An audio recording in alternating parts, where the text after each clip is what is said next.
Dating back to the 5th century A.D., the Church of Santo Stefano Rotondo is the oldest church with a circular plan in Rome. It is preceded by a portico with 5 arches on tall ancient granite columns with Corinthian capitals. First, it consisted of a circular room, circumscribed by 2 concentric ambulatories, formed by 2 rounds of columns.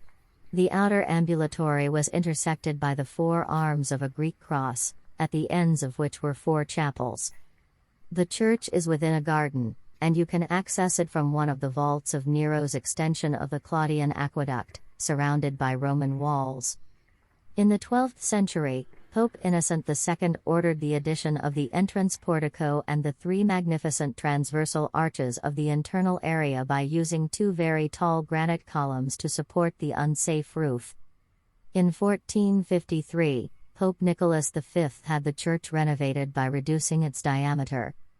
The majestic interior consists of a ring of 22 fine marble columns that separate a large central area, creating 2 circular walkways around the high altar in the center of the church.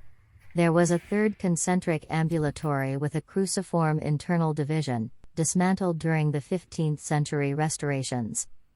The paintings decorating the 8-sided balustrade depict episodes from the life of Saint Stephen by Antonio Tempesta, 1580. Another noteworthy feature is the Martyrology, the Cycle of Martyrdom, a series of 34 frescoes along the peripheral wall of the church, executed by Pomerancio and Matteo da Siena, 1582. The first chapel on the left, dedicated to Saints Primo and Feliciano, contains some Byzantine mosaics from the 7th century A.D., representing a not crucified Christ on a gemmed cross, according to an ancient iconographic scheme, between Saints Primo and Feliciano.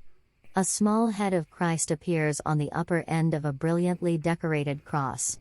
The chapel walls are covered with frescoes by Antonio Tempesta, 1568. During the mid-90s restoration works, the archaeologists found the remains of the Castra Peregrinorum in the church basement. The Castra Peregrinorumes were the barracks of the provincial troops detached to Rome. They also discovered the 2nd 3th century AD Mithraeum, which preserves part of the rich decoration with false marble inlays.